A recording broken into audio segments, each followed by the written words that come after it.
பொருளாதாரத்தில் தலையிடுறதுன்னா எப்படி அதை விளக்கி சொல்லுங்க. மதம் எப்படி பொருளாதாரத்தில் தலையிடக்கூடாதுங்கிறீங்க, எப்படி தலையிடுதுங்கிறீங்க? இப்போ சமூக பிரச்சனை, என்னை போலதான் நீ திருமணம் செய்து கொள்ள வேண்டும், சரி, என்னை போலதான் நீ கடவுளை தொழ வேண்டும், நான் எப்படி கடவுளை உருவகப்படுத்தி இருக்கிறேனோ அதே போலதான் நீ உருவகப்படுத்திக் கொள்ள வேண்டும் என்கின்ற அந்த சமுதாய பிரச்சனைகள்.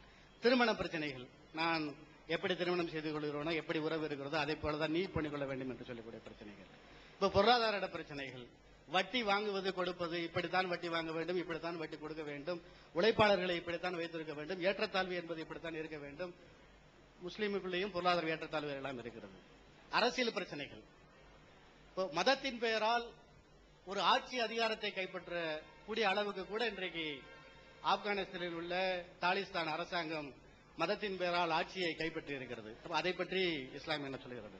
அப்ப மதத்தின் பெயரால் ஆட்சி அதிகாரத்தை கைப்பற்ற நினைக்கும் போது, முஸ்லீம் மதம் நினைக்கும் போது, அதே நோக்கத்தோடு இந்தியாவில் RSS இந்திய ஆட்சி அதிகாரத்தை கைப்பற்றி தன்னுடைய மேலாண்மையை விற்கும் போது இப்ப இரண்டும் சரியாகத்தான் தோன்றுகிறது.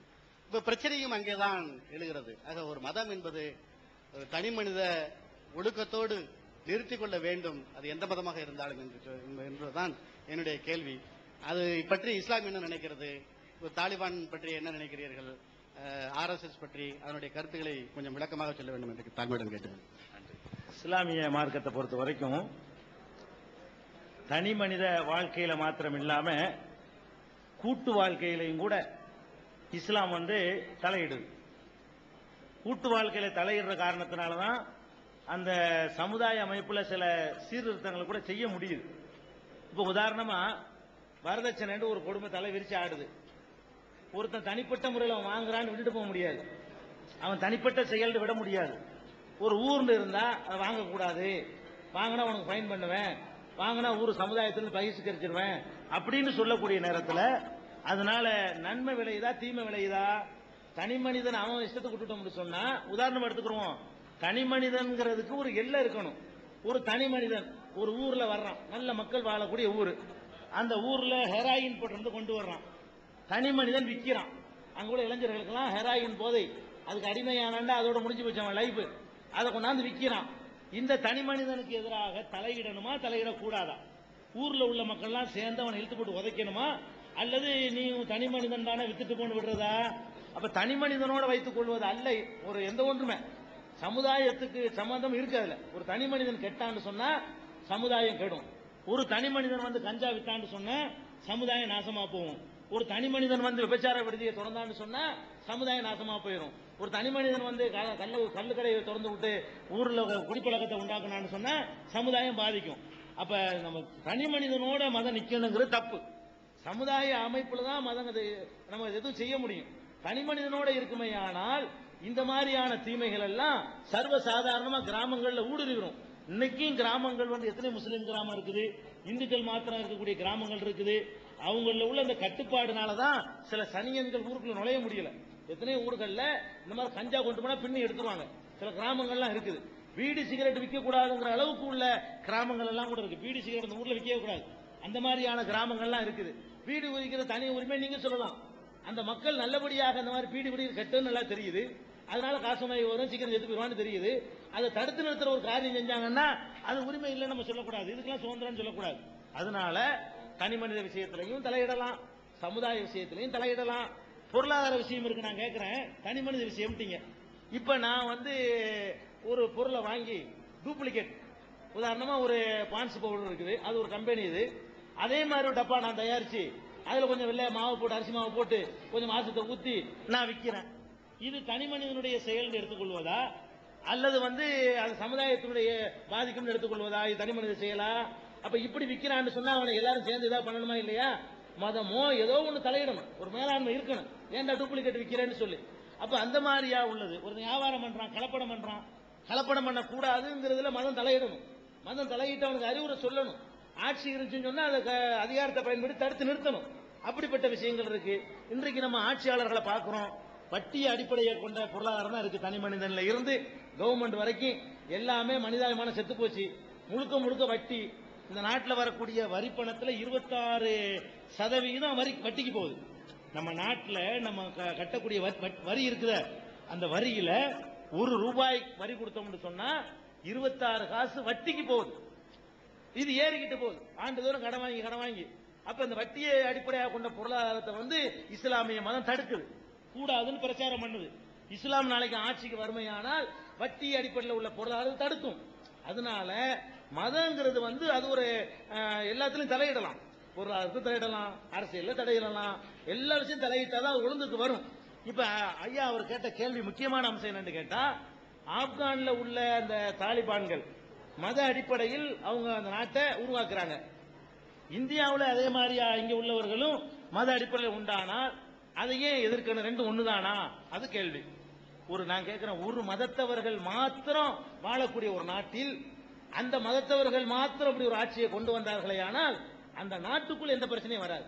இப்ப நேபாளம் இருக்குது, நேபாளம் வந்து இந்து நாடு, உலகத்தில் இருக்க ஒரே இந்து நாடு எது? நேபாளம். இந்தியா இந்து நாடு கிடையாது. நேபாளம்ங்கிறது வந்து அங்க உள்ள குடிமக்கள் எல்லாம் இந்துக்கள் தான். வேற மதத்துக்காரங்க இருந்தாங்கன்னா பிழைக்க போனவங்களா இருப்பாங்க. வேற மதத்துக்காரங்க இருந்தாங்கன்னா சவுதியில போய் பிழைக்க போயிருக்கோம்ல நம்ம, அந்த மாதிரி இருப்பாங்களே தவிர அவர்கள் மாத்திரம் இருக்கக்கூடிய ஒரு நாட்டில் இந்து நாடுன்னு அறிவிச்சிருக்கிறாங்க. நேபாளத்தில் ஒரு பிரச்சனையும் வராது. ஏன்னா இந்து மக்கள் வாழ்றாங்க, இந்து நாடுங்கிறாங்க. அந்த மக்கள் விரும்புற வரைக்கும் அது ஓடிக்கிட்டு இருக்கும். ஆப்கானிஸ்தான்ல எடுத்துக்கிட்டீங்கன்னா அங்க கிறிஸ்தவர் கிடையாது, அங்க வந்து இந்து கிடையாது, அங்க வந்து பௌத்தர் கிடையாது, 100% முஸ்லிம்கள் இருக்கிறாங்க. முஸ்லிம்கள் இருக்கக்கூடிய ஒரு நாட்டில் போய் முஸ்லீம் அடிப்படையில் ஆட்சி பண்றேன்னு சொன்னாங்கன்னா அது முஸ்லீம்ல அவங்க ஒத்துக்கிட்டான்னு சொன்னா நம்ம அதை தலையிட முடியாது. பல மதத்தவர்கள் குடிமக்களா இருக்கக்கூடிய ஒரு நாட்டில் பாகிஸ்தான்ல செஞ்சா அதை ஒத்துக்கிற முடியாது. ஏன்னா பாகிஸ்தான்ல வந்து முஸ்லீம் மட்டும் இல்ல, முஸ்லீம் குடிமகனா இருக்கிறான். இங்க எப்படி முஸ்லீம்கள் சிறுபான்மையா இருக்கிறோமோ அது மாதிரி அங்க இந்துக்கள் பாகிஸ்தான்ல சிறுபான்மையா இன்னைக்கு இருக்கிறாங்க, கிறிஸ்தவர்கள் இருக்கிறாங்க, புத்தர்கள் இருக்கிறாங்க. பாகிஸ்தான்ல கொண்டு வர மாட்டான், கொண்டு வர முடியாது. கொண்டு வந்தா உலகம் கேட்கும். உலக நாடுகள் அதிருப்தி மேல உள்நாட்டில் பெரிய பிரச்சனை ஏற்படும். வேற வேற மாதிரி வன்முறையில மக்கள் ஈடுபடுவாங்க. அங்க உள்ள சிறுபான்மை மக்கள் தங்களுக்கு பாதுகாப்பு இல்லை நினைக்குவாங்க. அப்படிப்பட்ட நாடுகள்ல வந்து கொண்டு வந்தால் அது எதிர்க்கப்படணும். இந்தியா அது மாதிரி உள்ளது. பாகிஸ்தான், இந்தியாவெல்லாம் ஒரு மதத்து மக்கள் வாழக்கூடிய நாடு இல்ல, பல மதத்து மக்கள் குடிமக்களா வாழ்றாங்க. நம்ம வேற மதத்து மக்கள் அகதியா வந்திருந்தாங்கன்னா அதை கூட செயல்படுத்தலாம். இப்ப சவுதி இருக்க எல்லா முஸ்லீம் தான், ஆனா இந்துக்கள் இருக்கிறாங்க, கிறிஸ்தவர்கள் இருக்கிறாங்க. அவங்க எல்லாம் யாரா இருப்பாங்க? அந்த நாட்டு குடிமகனா இருக்க மாட்டாங்க, இங்க இருந்து போய் தொழில் நடத்த போனவங்களா இருப்பாங்க. அப்படி இருக்கிற வரைக்கும் விவகாரமும் வராது. இந்தியாவில் கூட எல்லாரும் இந்து மக்களா இருந்தார்களே ஆனால், அப்ப ஒரு மதத்தின் ஆட்சி கொண்டு வர முயற்சி பண்ணார்களே ஆனால் இந்தியாவில் கூட குழப்பம் வராது, இந்தியாவில் கூட பிரச்சனை வராது. பிரச்சனை வரக்கூடாதுங்கிறத நம்ம வேணாங்கிறோம். பிரச்சனை வராத இடத்துல கொண்டு வந்திருக்கேன். சரி, ஆப்கான்ல இதை எதிர்த்து ஆப்கான் மக்கள் ஏதாவது பண்ணாங்களா? அதான் நீங்க கவனிக்க வேண்டியது. ஆப்கான்ல கொண்டு வந்துட்டான், ஆப்கான்ல இதை எதிர்த்து ஆப்கான் மக்கள் போராட்டம் பண்ணது கேள்விப்பட்டிருக்கீங்களா? இல்ல. நேபாளத்துல நேபாள மக்கள் யாரும் இந்து ராஜ்யத்தை எதிர்த்து ஏதாவது போராட்டம் பண்ணிருக்காங்களா? நமக்கு தேவையில்லை. அப்புறம் அந்த நாட்டு மக்கள் அதை ஏத்துக்கிற பொழுது நம்ம ஏன் இன்னொரு நாட்டு மக்களையும் அதுல போய் தலையிடணும்? அதான் அதுல உள்ள விஷயம். ஹலோ, என் பேர் ஜானு. நான் வண்டிக்கார தெருவில் கடை வச்சிருக்கேன். எனக்கு நீங்க இறைவன் இறைவன் என்று எதுக்கெடுத்தாலும் வாயார பொழுதுட்டு இருக்கீங்க. இறைவன் மிக பெரியவன், ரொம்ப பலமிக்கவன், அப்படி இப்படின்னு ரொம்ப சொல்லிக்கிட்டு இருக்கீங்க. இந்த கடவுள் மேல நம்ம ரொம்ப சந்தேகமாகி மக்கள் மத்தியில் பல விதமான வேறுபாடுகள்லாம் ஆகிப்போச்சு. கிறிஸ்தவர்கள் வந்து இயேசுநாதரை வணங்குறாங்க, நீங்க உருவம் இல்லாத இறைவனை வணங்குறீங்க. அவன் ஒருவன் வேற சொல்றீங்க, ஆண்பாலா பெண்பாலாங்கிறது குழப்பமாகி போச்சு. இந்துக்கள் வந்து சிவபெருமானை வணங்கிட்டு இருக்காங்க. இறைவன் உண்மையில ஒருவன் இருந்தானா நேரம் வந்து பூமியில இறங்கி நான் தாண்டா கடவுளும் உங்களை தான் படைச்சேன், இப்படி தாண்டா வாழணும், இந்த புத்தகத்தை தான் படிக்கணும், இதான் என்னுடைய கொள்கை, இதை மீறி வரவங்களுக்கு எல்லாம் சொர்க்கம் நரகம் அப்படின்னு டைரக்டா சொல்லலாம். 1400 வருஷத்துக்கு முன்னாடி அங்க இறந்தாரு இங்க வந்தாரு அப்படின்னு நம்ம கேள்வி வாயில கேட்டிருக்கோம். பகுத்தறிவுள்ள ஒரு இறைவன் வந்து ரொம்ப அறிவாளியா உள்ள இறைவனா இருந்தா ஒரு சில வீடியோ ரெக்கார்டிங் பண்ணி பின்னாடி வர ஜெனரேஷனுக்கு போட்டு காமி, அப்படி இப்படி டெவலப் ஆகிருவான், பார்க்கலாம், என்னை பத்தி பயப்படுவாங்க சொல்லலாம். இப்படி கடவுள் இருக்காரு நம்ம மக்கள் மத்தியில ரொம்ப பிரபலப்படுத்திக்கிட்டு நம்ம பேசிக்கிட்டு இருக்கோம். நமக்குள்ள பல வகையான வேறுபாடுகளை வீழ்ச்சிக்கிட்டு இருக்கோம். இறைவன் எப்பத்தான் நேரம் வந்து சொல்லுவாரு, ஏன் நம்மளை கண்டு ஒளியிறாரு? இதுக்கு நீங்க பதில் சொல்லணும். அதான கேள்வி கேட்டிருக்காரு.